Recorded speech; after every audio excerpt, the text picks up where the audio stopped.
નમસ્કાર વિદ્યાર્થી મિત્રો, કેમ છો?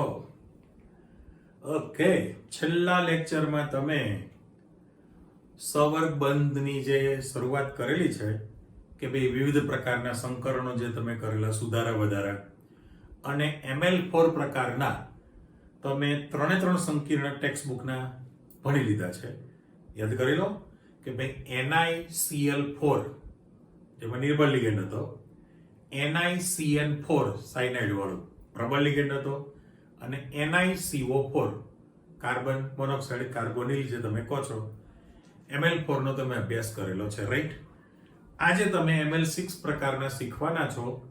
ત્યારે પણ આપણે ચર્ચા કરી લીધી ભાઈ ML4 જે છે, ML4 એ જે છે બે પ્રકાર તમારી પાસે તૈયાર થયા: સમચતુષ્ફલકીય આકાર sp3 સંકરણ અને સમતલીય ચોરસ, તો એ DsP2 પ્રકારનું સંકરણ હતું.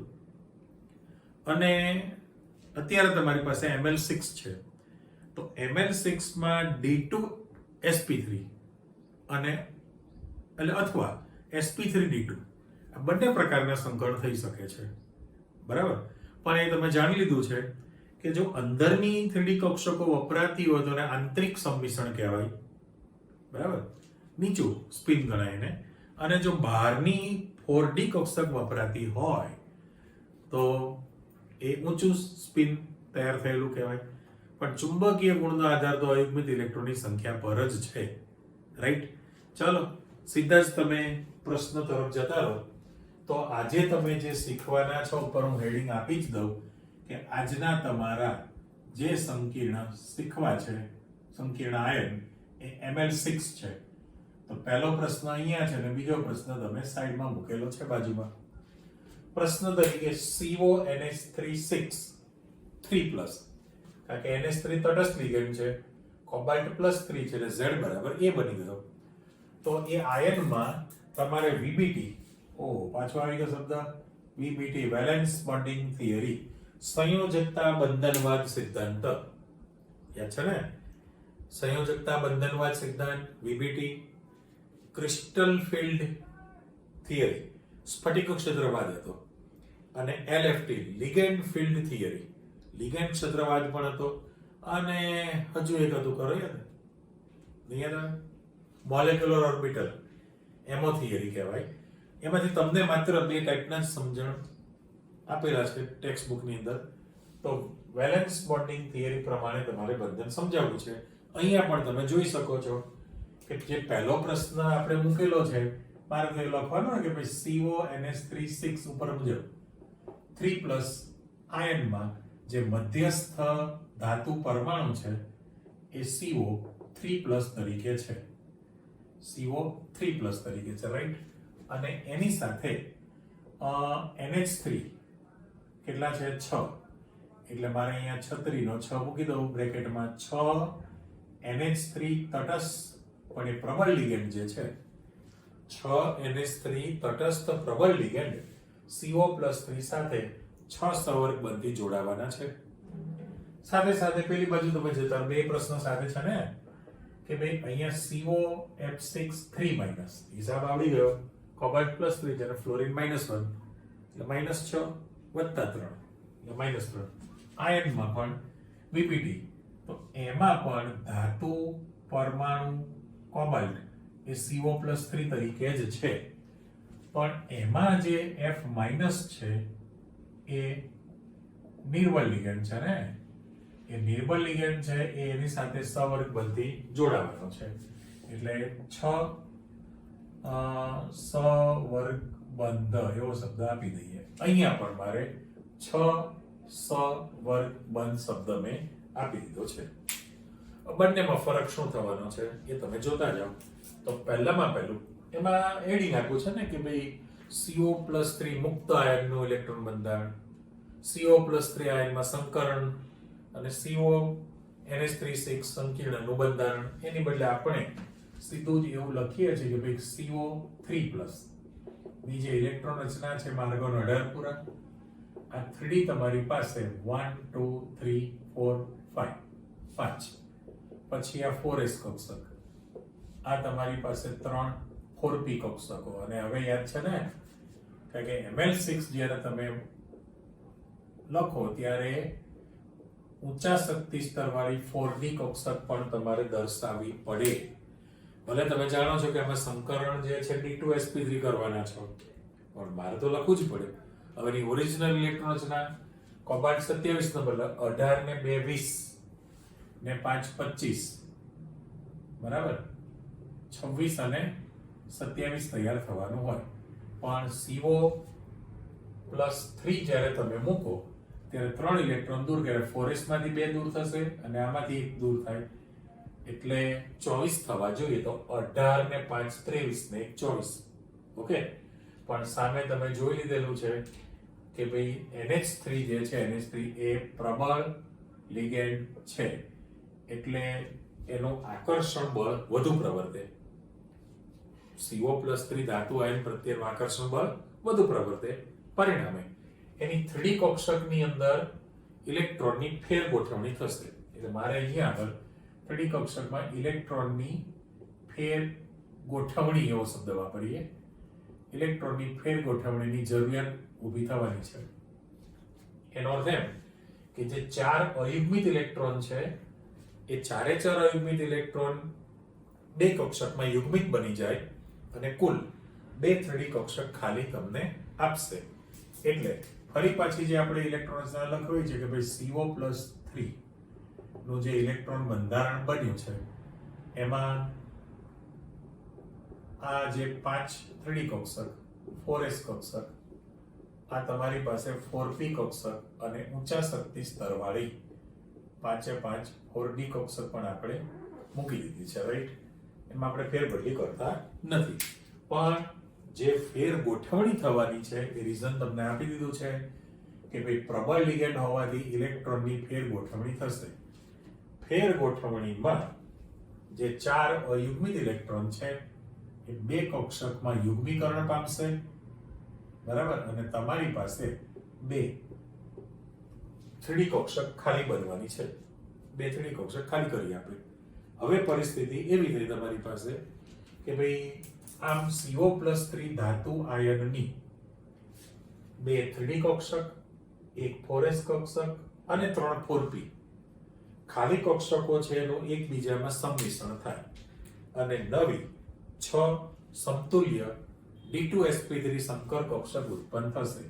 એટલે મારે અહીંયા ખાલી એટલું જ લખવાનું કે નવી છત્રીનો 6 સમતુલ્ય D2sp3 સંકર કક્ષક ઉત્પન્ન થશે. એટલે હજુ તો આમ તો એક જ વખત લખવાનું છે, પણ હું તમને સમજાવતો જાઉં છું એટલા માટે કે ભાઈ ઓરિજિનલ CO+3 ની ઇલેક્ટ્રોન રચના આ પ્રકારની થાય. પણ લિગેન્ડ તમારી પાસે NH3 પ્રબળ છે એટલે શું થવાનું? અપાકર્ષણ બળ પ્રવર્તે, ધાતુ આયનનું આકર્ષણ બળ વધી જાય, ડી કક્ષકોને અપાકર્ષે. એટલે જે 4 અયુગ્મિત ઇલેક્ટ્રોન હતા એ 4 અયુગ્મિત ઇલેક્ટ્રોનનું 2 કક્ષકમાં યુગ્મીકરણ થયું અને 2 3D કક્ષક તમને ખાલી કરી આપે. અને પછી 2 3D કક્ષક, 1 4s કક્ષક અને 3 4p ખાલી રહેલી કક્ષકોનું એકબીજામાં સંમિશ્રણ થાય અને નવી 6 સમતુલ્ય, નવી તમારી પાસે 6 સમતુલ્ય D2sp3 સંકર કક્ષક બને.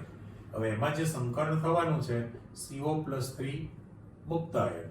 એટલે હવે તમે એવું લખી શકો કે ભાઈ CO+3 મુક્ત આયનની ઇલેક્ટ્રોન રચના હતી અને CO+3 આયનમાં સંકરણ. બરાબર, તો એની અંદર જે તમે સંકરણ કરવાના છો ફરી હજુ હું લખીશ આ જ રીતે કે ભાઈ આર્ગોન 18 પૂરા છે. રાઈટ, ત્યાર પછી આમાંથી તમે 2 3D કક્ષક વાપરવાના છો. એટલે આ તમે 3 અહીંયા રહેવા દીધી, આ 2 3D કક્ષક તમે યુઝ કરવાના છો, 1 4s કક્ષક વાપરવાના છો અને આ તમારી જેમ છે એમ 3 4p. અને આ તો તમારી પાસે 5 4d કક્ષક પડેલી છે. એટલે જો ઇલેક્ટ્રોન પ્રમાણે 18 ને 2 20 22 ને 2 24 હતા એમ ગોઠવી દીધા.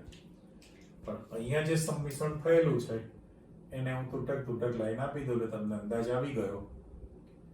ઉપર લખ્યું છે પ્રમાણે 2 3D કક્ષક એટલે 2d, 1 4s કક્ષક, 1s અને 3, 2 3D, 1 4s ને 3 4p. તો એમાં D2sp3 પ્રકારનું સંકરણ તૈયાર થયું. એટલે નવી 6 સમતુલ્ય D2sp3 સંકર કક્ષકો ઉત્પન્ન થઈ.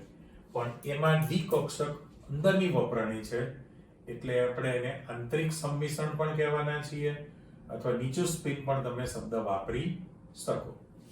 આંતરિક સંમિશ્રણ પણ છે, નીચું સંમિશ્રણ પણ, નીચું સ્પિન પ્રમાણ પણ થયું કહેવાય. અને પછી જ્યારે તમે સંકીર્ણની ઇલેક્ટ્રોન રચના લખો આયનની, તો હવે તમારે CONH3 3+ આવી ગયો અને એનું ઇલેક્ટ્રોન બંધારણ જ્યારે લખો ત્યારે આ 3, પછી આ તમારી પાસે 1 2 3 4 5 6 અને આ તમારી પાસે હતી એમને જ 5 4D કક્ષક છે. બરાબર. અહીંયા જે છે આ તમારી પાસે 3D કક્ષક 6 ઇલેક્ટ્રોન, એટલે હું ઉપર ખાસ લખું છું કે આ 3D કક્ષક છે, આ તમારી 4D કક્ષક છે અને આ જે સંકરણ પામેલું છે ગ્રીન નિશાની આપણે મૂકી દઈએ છીએ તૂટક લાઈનમાં આ રીતે. પણ એમાં જે મૂકશો એ શું થયું કહેવાય તો કે 6 NH3 પ્રબળ તટસ્થ લિગેન્ડ છે. એ પોતાના 6 ઇલેક્ટ્રોન યુગ્મને દાખલ કરે. એટલે આપણે આ રેડ કલરની જે પેર મૂકેલી છે ઇલેક્ટ્રોન યુગ્મની એ ત્યાં આગળ ગોઠવી દીધી, પણ એ NH3 છે. 1 2 3 4 5 6 સવર્ગ બંધથી જોડાવાનું છે. એટલે બંધારણ કેવું થયું તો કે CO+3 ધાતુ આયન સાથે NH3 પ્રબળ જે લિગેન્ડ છે એની સાથે સવર્ગ બંધથી જોડાઈ જવાનો હોય અને સવર્ગ બંધથી જ્યારે જોડાય તો 6 સવર્ગ બંધની રચના તૈયાર કરે. પણ આ જે ઇલેક્ટ્રોન બંધારણ તમારી પાસે જોયું છે એ આંતરિક છે અને નીચું સ્પિન છે, પણ એની ઇલેક્ટ્રોન રચનામાં બધા જ યુગ્મિત ઇલેક્ટ્રોન છે. એક પણ અયુગ્મિત ઇલેક્ટ્રોનની હાજરી નથી. એટલે યુગ્મિત એવો શબ્દ મૂકી દો, બધા જ યુગ્મિત ઇલેક્ટ્રોન હોવાને કારણે એ પ્રતિચુંબકીય ગુણધર્મ ધરાવશે. એનો જે ગુણધર્મ છે એ પ્રતિચુંબકીય તૈયાર થવાનો. તો અનુચુંબકીય ચાક માત્રા મ્યુની કિંમત તમારી પાસે 0 બને. પ્રતિ જો ચુંબકીય હોય તો તમારી પાસે મ્યુ બરાબર કેવું થયું કહેવાય 0, કારણ કે બધા જ યુગ્મિત ઇલેક્ટ્રોન હોવાને કારણે. એટલે આંતરિક સંમિશ્રણ થયું, નીચું સ્પિન પ્રમાણ થયેલું કહેવાય, બધા જ યુગ્મિત છે તો એ પ્રતિચુંબકીય ગુણધર્મ ધરાવે. આપણે ખાલી એનો આકાર દોરવો નથી, પણ જાણકારી માટે તમે એવું કહી શકો કે ભાઈ CO+3 જે ધાતુ આયન છે એની સાથે જો હું 6 સવર્ગ બદલે 4 ખૂણા પર 4 NH3 તટસ્થ છે અને ઉપર નીચે 2 NH3 આપણે મૂકી દઈએ તો 6 તમારી પાસે આની અંદર H3N અને NH3 તરીકે જો આપણે ગોઠવણી કરી દઈએ તો દરેકમાં N માં નિશાની મૂકો છો તમને H ન દેખાય માટે. ઓકે. અને ટોટલ જે સંકીર્ણ છે એની સંયોજકતા 3+ બની છે. માત્ર અંદરનું જો ચોરસ હું પૂર્ણ કરી દઉં તો આમ અંદાજ તમને આવી ગયો કે ભાઈ આ આખી જે રચના બની છે એ અષ્ટફલકીય રચના બને છે. અષ્ટફલકીય રચનાની અંદર જે બન્યું એ કોઈ પણ બે લિગેન્ડ વચ્ચેનો ખૂણો તમારી પાસે કેટલો બનવાનો છે 90 ડિગ્રીના ખૂણે રહેવાનો છે, કારણ કે એક જ સમતલની અંદર 6 NH3 તટસ્થ લિગેન્ડ છે 4 ખૂણા પર અને ઉપર નીચે એ પણ 90 ડિગ્રીના ખૂણા પર ગોઠવણી થયેલી હોય. એટલે પહેલા તો બધા જ યુગ્મિત ઇલેક્ટ્રોન છે એટલે પ્રતિચુંબકીય થયું, 6 સવર્ગ બંધથી જોડાવાનું છે, મ્યુ બરાબર 0 બનશે અને આકાર જે છે એનો અષ્ટફલકીય આકાર તૈયાર થવાનો હોય. પણ હવે પ્રશ્ન કેવો થયો કે બાજુના પ્રશ્નની અંદર કે F જે છે ફ્લોરાઇડ એ તો નિર્બળ લિગેન્ડ છે, તો એનું ધાતુ આયન પ્રત્યેનું આકર્ષણ બળ કેવું પ્રવર્તે? ઓછું આકર્ષણ બળ પ્રવર્તે. તો ઓછું આકર્ષણ બળ હોવાને કારણે ડી કક્ષકોની ફેરબદલી નહીં થાય.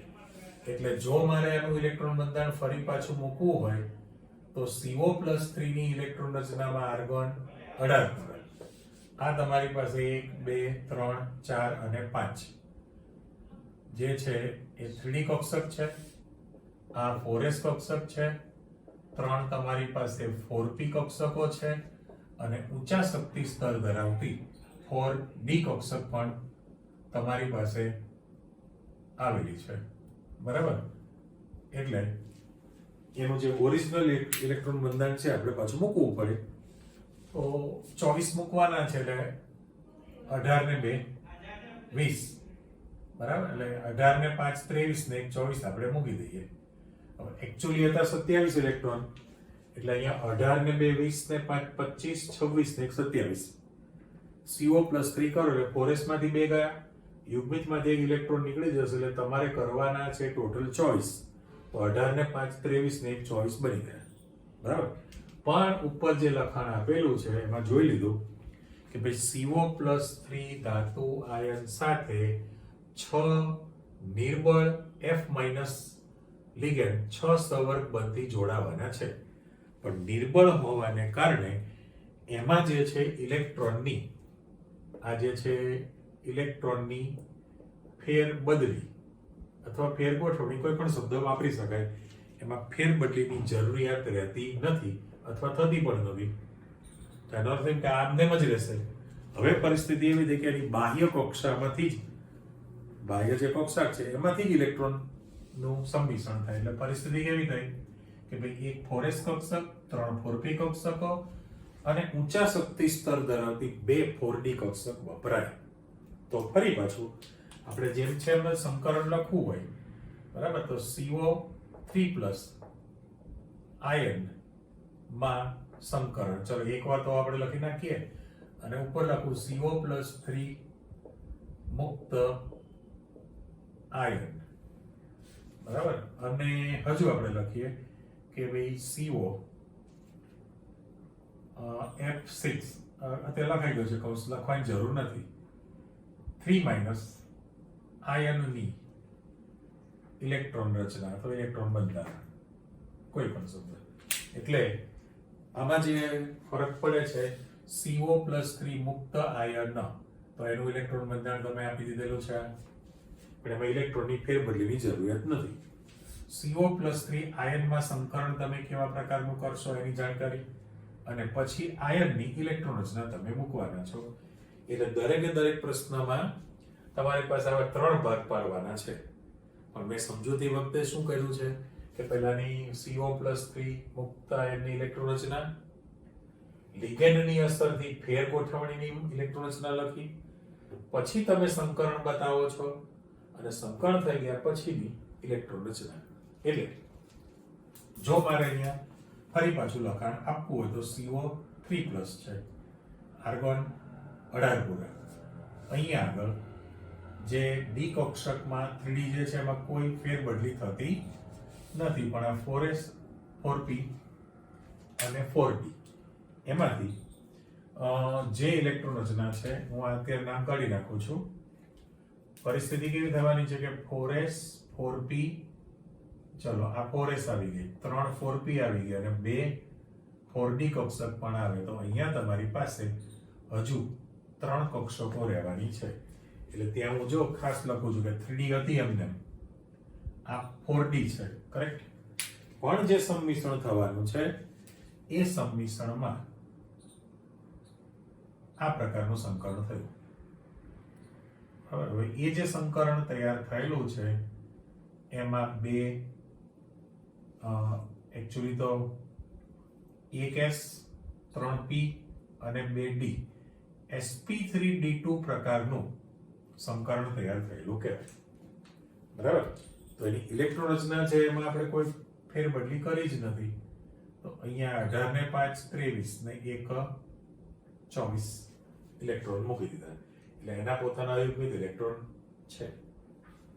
ખ્યાલ આવી ગયો કે ભાઈ 3D માં ફેરબદલી ન થઈ કારણ કે નિર્બળ લિગેન્ડ છે, તો પછી એની અંદર જે છે પેલું જે આંતરિક હતું એની બદલે બાહ્ય સંમિશ્રણ થયું ને. આ જે સંમિશ્રણ થયું છે એ બાહ્ય કક્ષકોનું સંમિશ્રણ તૈયાર થયેલું કહેવાય. એટલે એને ઊંચું સંમિશ્રણ પણ થયું કહેવાય, અથવા તો ઊંચું સ્પિન સંમિશ્રણ થયું. અને પછી નિર્બળ લિગેન્ડ F- એક ઇલેક્ટ્રોન યુગ્મનું દાન કરે એવા 6 ઇલેક્ટ્રોન યુગ્મનું દાન કરી દે, તો પછી હવે તમે CO F6 3- ની ઇલેક્ટ્રોન રચના લખશો. તો આ તો આપણી પાસે છે એમને બધી આ 3D કક્ષકો. આ તમારું સંમિશ્રણ, એક 4s 3 4p અને 2 4d, અને આમાં તમારી પાસે જે છે એ 4d, એટલે 3d આ 4d, બરાબર. આ તમારું જે સંમિશ્રણ થયેલી સંકર કક્ષકો જે ઉત્પન્ન થયેલી છે એ તો એની જ 6 કક્ષકો છે, અને એને મને ઇલેક્ટ્રોન યુગમાં દાખલ કરે. એટલે પહેલા તો આ 18 ને 5 23 ને 24 આવી ગયું. એટલે ફરી પાછું તમે અહીં ચેક કરી શકશો, જે આપણે લખાણ આપેલું છે એ સંમિશ્રણની અંદર મારે લખી શકાય ને કે ભાઈ નવી છત્રીનો 6 સમતુલ્ય sp3d2 સંકર કક્ષક ઉત્પન્ન થઈ. એટલે જે વાક્ય રચના છે ભાઈ CO+3 ધાતુ આયનની એક 4s કક્ષક, 3 4p કક્ષકો અને 2 4d ખાલી રહેલી કક્ષકોનું એકબીજામાં સંમિશ્રણ થઈને નવી 6 સમતુલ્ય sp3d2 સંકર કક્ષક ઉત્પન્ન થાય છે. ત્યારબાદ 6F- નિર્બળ ઋણ લિગેન્ડ પોતાના 6 અબંધિત ઇલેક્ટ્રોન યુગ્મને તેમાં દાખલ કરી દેશે અને CO+3 ધાતુ આયન સાથે 6 સહવર્ગ બંધથી જોડાઈ જશે. એટલે આપણે આ જે CO+3 ધાતુ આયન છે એની સાથે F- 6 સહવર્ગ બંધથી જોડાઈને સંકીર્ણ બનાવે. પણ સંકીર્ણ આયનની ઇલેક્ટ્રોન રચનામાં તમને દેખાય છે કે ભાઈ એની 3D કક્ષકની અંદર અયુગ્મિત ઇલેક્ટ્રોન છે ને,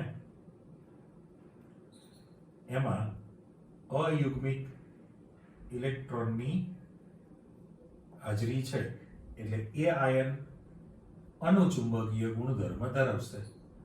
જો એ અનુચુંબકીય હોય તો એની અનુચુંબકીય ચાક માત્રા સીધી લખી દઉં છું, μ બરાબર અયુગ્મિત ઇલેક્ટ્રોનની સંખ્યા કેટલી છે તમારી પાસે? 4 છે, બરાબર. તો એની ચાક માત્રાની વેલ્યુ 4.90 bm થાય ને, 4.90 bm તમે ચાક માત્રા આપી શકો. પણ વાત કરીએ પ્રમાણે કે બે એમાં અયુગ્મિત ઇલેક્ટ્રોન છે એટલે અનુચુંબકીય ગુણધર્મ ધરાવશે. એનો આકાર તો તમારી પાસે અષ્ટફલકીય જ બનવાનો છે, અષ્ટફલકીય આકાર એનો બનવાનો છે. પણ ચાક માત્રાનું મૂલ્ય આ જે છે એ સૈદ્ધાંતિક કહેવાય ને, સૈદ્ધાંતિક અનુચુંબકીય ચાક માત્રા 4.90 bm મળે. પણ પ્રાયોગિક મૂલ્યમાં તો વિચલન ફેરફાર જોવા મળે છે. હવે કેવા પ્રકારનો ફેરફાર છે એ તમે એના પરથી નક્કી કરી શકો. ઓકે, હવે આ હતા બંને કોબાલ્ટના સંકીર્ણ હતા. પણ આની સિવાય એવું જરૂરી નથી, જેમ Ml4 માં તો ફિક્સ હતું, બરાબર, કે sp3 ને dsp2 પ્રકારનું. હવે dsp2 પ્રકારનું સંકરણ છે એમાં NiCl4 2- જ હોય. પણ sp3 ની અંદર તમને જે આપેલું છે પાઠ્યપુસ્તકમાં આપણે ભણ્યા NiCl4 2- હતું, પણ Cl ની જગ્યાએ ફ્લોરિન ના મૂકી શકે. જેમ અહીંયા COF6 છે એવી રીતે NiF4, એટલે તમારી પાસે જે એક્સ્ટ્રા હું લખી દઉં છું કે જે પાઠ્યપુસ્તક સિવાયના જે તમને નામ બદલીને આપી શકે એમાં તમારી પાસે NiF6 2- તમને આપી શકે. સોરી, NiF4 તમને Ml4 ની અંદર મૂકી શકે, રાઈટ. એ સિવાય હવે જે આપણે Ml6 ની માહિતી મૂકીએ તો કોબાલ્ટની અંદર જેવી રીતે NH3 આપેલું છે, તો તો જે COH2O6 3+ ના આપી શકે તમને? આપી શકે ને? સાથે સાથે કોબાલ્ટમાં COH2O6 2+ પણ આપી શકે. જેવી રીતે અહીંયા CONH3 આપેલું છે એવી જ રીતે તમને CONH3 2+ પણ તમને આપી શકે. અને બે આપણા ઓરિજિનલ તો છે જ. કયું? FeCN6 4- હતું અને FeCN6 3- પણ હતું. આવી ગયું? એટલે બબ્બેની પેર મેં બનાવી દીધી છે. દાખલા તરીકે આ બંને આપણે સાથે મૂક્યા છે. FeCN6 4-, FeCN6 3-. આ બંનેમાં કોઈ ફેરબદલી નહીં. સંકરણ પ્રબળ લિગેન્ડ છે એટલે સંકરણ તમારી પાસે D2sp3 અષ્ટફલકીય બને, પણ ચુંબકીય ચાકમાત્રા બદલાય. ઓકે, આ બે તમે એડ કરી દીધું તો CO+3 અને CO+2. મધ્યસ્થ ધાતુ પણ એ જ છે, લિગેન્ડ પણ એ જ છે, એટલે સંકરણ પણ સરખું થવાનું, ચુંબકીય ચાકમાત્રા તમારી બદલાય. આમાં પણ લિગેન્ડ ને મધ્યસ્થ ધાતુ બદલાતી નથી, એટલે ચુંબકીય ચાકમાત્રાનું મૂલ્ય બદલી શકાશે. એટલે કહેવાનો અર્થ એવો કે જે સંકરણ તરીકે તમને જે પ્રશ્ન પૂછે એમાં મધ્યસ્થ ધાતુ બદલાઈ જાય, લિગેન્ડ બદલાઈ જશે, ઓક્સિડેશન સ્થિતિ બદલાશે, પણ લખાણ તમારી પાસે લગભગ બધું ફર્મો સરખો રહ્યો. અંદરનો વાર્તા તો બદલાવાની ને, જે પ્રમાણે તમે આપો છો એનો મુદ્દો બનતો જશે.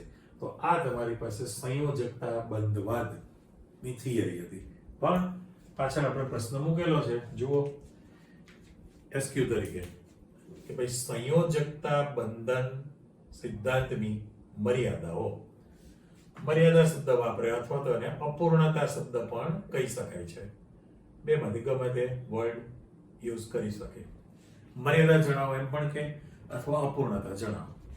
ઓકે, તમે એનું બહુમાન કરી દો કે ભાઈ આ વેલેન્સ બર્નિંગ થિયરી ની મદદથી, ચલો આપી દીધું. આની મદદથી તમે કોઈ પણ સંકીર્ણનો મહદ અંશે 100% તો માહિતી મળે જ નહીં ભાઈ. મહદ અંશે આકાર એટલે એનો ભૌમિતિક આકાર અને ચુંબકીય ગુણ ની જાણકારી મેળવી શકો. રાઈટ? આપણે આપી દીધું. થોડું બહુમાન આપણે કરી દીધું ભાઈ. સંયોજકતા બંધનવાદ સિદ્ધાંતની મદદથી સંકીર્ણ સંયોજનની મહદઅંશે તમે એનો આકાર વિશે અને ચુંબકીય ગુણ વિશેની માહિતી જાણકારી મેળવી શકો છો. છતાં પણ આ સિદ્ધાંતની મર્યાદા તો છે જ તે. શું એની મર્યાદા? તો કે આપણે લખતા જઈએ કે સૌથી પહેલું જે છે, આ આખો જે સિદ્ધાંત છે એ ધારણા પર રચાયેલો છે. અમુક બાબતો જે સ્વીકારીને આગળ ચાલે છે એ ધારણાઓ પર આધારિત છે, અને બધી જ ધારણાઓ સાચી હોઈ શકે નહીં. એ બધી ધારણા સાચી છે એવું કોણે કીધું? ના પણ હોઈ શકે. એટલે આ સિદ્ધાંત ધારણાઓ પર રચાયેલો છે, અમુક બાબતો સ્વીકારીને ચાલેલા છે, પણ એ બધી જ ધારણાઓ સાચી ન પણ હોઈ શકે. બીજું કે ભાઈ આની અંદર તમે જથાત્મક, આ કોમન શબ્દ આવી ગયો. આપણે ઓન પેપર જે ગણતરી કરીએ છીએ ચુંબકીય ચાકમાત્રા 4.90 BM. 4.90 BM સૈદ્ધાંતિક છે, પણ પ્રાયોગિક રીતે જ્યારે ચાકમાત્રા તમે માપો તેમાં ફેરબદલી મળે તો જથાત્મક ચુંબકીય ચાકમાત્રાનું જ મૂલ્ય તમને મળી શકે છે. સેમ કોપી કે જે સંકીર્ણ સંયોજન છે એ સંકીર્ણ સંયોજનનું જથાત્મક પ્રકાશ ની માહિતી. હવે એ શોષણ ઉત્સર્જનની થિયરી આપણે ક્યાં ભણી લીધેલી છે? આગળનું પ્રકરણ D અને F બ્લોકની અંદર, કે ભાઈ સંકીર્ણ સંયોજન યાદ આવે છે ને? દ્રશ્ય પ્રકાશનો જે વર્ણપટ હતો એમાં ડાબા ખંડના પ્રકાશની આવૃત્તિનું શોષણ કરે અને DD સંક્રમણ થવાનું, DD સંક્રાંતિ. પણ ઉત્તેજિત અવસ્થામાંથી મૂળ અવસ્થામાં પાછો આવે તો એ વખતે પાછો પ્રકાશ ઉત્સર્જિત કરે, પણ જે વિભાગમાંથી શોષણ કર્યું એનાથી વિરુદ્ધ વિભાગનો તમને રંગ વ્યક્ત કરે. તો પ્રકાશના જે કલર છે, રંગ, એટલે સંકીર્ણ સંયોજનના રંગની માહિતી, એવો શબ્દ મૂકી દો ને. અહીંયા તમારી પાસે ચુંબકીય ચાકમાત્રાની માહિતી છે, જથાત્મક કહેવાય. રંગ વિશેની જે માહિતી છે, પ્રકાશનું શોષણ ઉત્સર્જન કઈ રીતનું થશે, એની પણ તમને ચોક્કસ જાણકારી આપી શકતું નથી. પછીનો મુદ્દો તમે આપી શકો, ચોથો મુદ્દો, કે ભાઈ આ પીબીટી થિયરી પ્રમાણે એની સંકીર્ણની સ્થિરતા વિશે, એટલે સ્થિરતા વિશેની જાણકારી અને ઉષ્મા ગતિકીય સ્થિરતા, બસ હવે સ્થાયીતા લખું, ચાલો. આ બંનેની જાણકારી પણ આ સિદ્ધાંત તમને આપી શકતો નથી. એની સ્થાયી સંકીર્ણની પોતાની સ્થિરતા અને ઉષ્મા ગતિકીય સ્થાયીતા વિશેની પણ તમને એ જાણકારી નથી આપી શકતું હતું. સાથે સાથે પાંચમો મુદ્દો આપણે એમ કહીએ, જે કહ્યું ને કે ભાઈ ML4 જે સંકીર્ણ છે, તો ML4 સંકીર્ણની અંદર બે પ્રકારના આકાર થયા. એક તમારી પાસે સમચતુષ્ફલકીય પણ બની શકે છે, અને બીજો જે છે એ સમતલીય ચોરસ છે. તો આ બેમાંથી કોઈ પણ જે સંકીર્ણ છે, ભલે ML4 જ સંકીર્ણ છે, રાઈટ, તો એ સમચતુષ્ફલકીય આકાર ધરાવશે અથવા સમતલીય ચોરસ આકાર ધરાવશે, અથવા શા માટે એવો આકાર ધરાવે છે એની તમને કોઈ માહિતી, એટલે ક્વેશ્ચન માર્ક, શા માટે આકાર છે, તો એના આકાર વિશેની તમને કોઈ જાણકારી, માહિતી આપી શકતું નથી હોતું. બરાબર, આકાર વિશેની પણ જાણકારી ન આપી શકે. હજુ એક મુદ્દો આપણે કહીએ, ચાલો, કે ભાઈ લિગેન્ડ છે, એ લિગેન્ડ જે પ્રબળ લિગેન્ડ છે અને નિર્બળ લિગેન્ડ છે, તો એ પ્રબળ છે, નિર્બળ છે, એનો તફાવત છે એ પણ ક્લિયર કરી શકતું નથી. આ બંને વચ્ચેનો તફાવત પણ સમજાવી શકતું નથી. આવા એના બધા મુદ્દા છે. ફરી એકવાર ચેક કરો કે ભાઈ તમને મહદઅંશે આકારને ચુંબકીય ગુણની માહિતી દર્શાવી, પણ છતાં આ સિદ્ધાંત કેટલીક ધારણાઓ પર રચાયેલો છે અને દરેક જગ્યાએ આ બધી ધારણા સાચી હોઈ શકે નહીં, એટલે મર્યાદા. બીજું કે ચુંબકીય ગુણધર્મ છે સંયોજનનો, એ જથાત્મક માહિતી તમને આપે છે. એની અંદર સંકીર્ણ સંયોજન અથવા આયનની રંગ વિશેની માહિતી, પ્રકાશનું શોષણ ઉત્સર્જનની એ પણ ચર્ચા તમને જથાત્મક રીતે દર્શાવે છે. સાથે સાથે સંકીર્ણની સ્થિરતા અને ઉષ્મા ગતિકીય સ્થાયીતા, એની પણ જાણકારી તમારી પાસે આવતી નથી હોતી. અચ્છા, સંકીર્ણ જે ML4 પ્રકારનું છે, ચલો ML6 માં તો કોઈ પ્રશ્ન નડ્યો નથી, કે તમે અહીંયા જોઈ લીધું કે પહેલું જે સંકરણ કર્યું D2sp3, એટલે આંતરિક સંમિશ્રણ થયું કક્ષકોનું, અને આમાં sp3d2 સંકરણ થયું છે, બાહ્ય સંમિશ્રણ થયું. ML6 માં બંનેમાંથી કોઈ પણ પ્રકારનું સંકરણ થાય, આકાર તો અષ્ટફલકીય જ રહે છે. ચલો, એમાં પણ લિગેન્ડ તો છે ને, કે ભાઈ આ નિર્બળ લિગેન્ડ છે, આ પેલો પ્રબળ લિગેન્ડ છે, લિગેન્ડ અલગ અલગ પ્રકારનો છે, છતાં આકાર નથી બદલાતો. ત્યારે આ ML4 માં ધાતુ આયન આપણે Ni2+ કોમન લીધેલો, ધાતુ આયન નથી બદલતા, પણ જો લિગેન્ડ બદલીએ, F- લો અથવા Cl- લો, તો સમચતુષ્ફલકીય આકાર હતો, અને Cn લઈ લો, Cn- તો સમતલીય ચોરસ હતો. એટલે આ આકાર શા માટે ધરાવે છે એની પણ એને જાણકારી નથી આપી આ સિદ્ધાંતમાં. અને સાથે સાથે લિગેન્ડની પ્રબળતા, પ્રબળ લિગેન્ડ, નિર્બળ લિગેન્ડ વચ્ચેનો જે તફાવત છે, એની અસર છે, એની પણ આ સિદ્ધાંત માહિતી આપતું હોતું નથી. એટલે ટૂંકમાં સંયોજકતા બંધનવાદની આ તમારી પાસે આ પ્રકારની મર્યાદા આવી ગયેલી કહેવાય. ઓકે, એટલે ટોપિકમાં બધા જ પ્રકારના જે સંકરણ છે, મીન્સ કે સહવર્ગ બંધન પરીક્ષામાં પૂછાતું હોય છે. લખાણ તમે તૈયાર કરી શકો, આખો પ્રશ્ન, અને એક્સ્ટ્રા પણ તમને પ્રશ્ન આપ્યા દીધા. એવું જરૂર નથી કે પાઠ્યપુસ્તકનું જ પૂછાય, કારણ કે લિગેન્ડ બદલી નાખે, ધાતુ આયન પણ બદલી શકે. જેમ કહ્યું એ પ્રમાણે આ તમારા એક્સ્ટ્રા છે, એ સ્વપ્રયત્નમાં તમારે બનાવવાના છે. એ બધું જ અંદર ચુંબકીય ગુણધર્મ કેવો છે, ચાકમાત્રાની ગણતરી, આકાર કેવી રીતનો બનશે, ઇલેક્ટ્રોન રચના છે, ઊંચું સ્પિન છે, નીચું સ્પિન છે, એ બધી જ જાણકારી તમારે મેળવી લેવાની છે. કારણ કે MCQ માં તો અલગ અલગ પ્રકારના બનાવી જ શકે, તો તૈયારી હોવી જરૂરી છે. ઓકે, આટલું તૈયાર કરી રાખો. ફરી પાછા આપણે મળીશું. ઓકે, આવજો, બાય.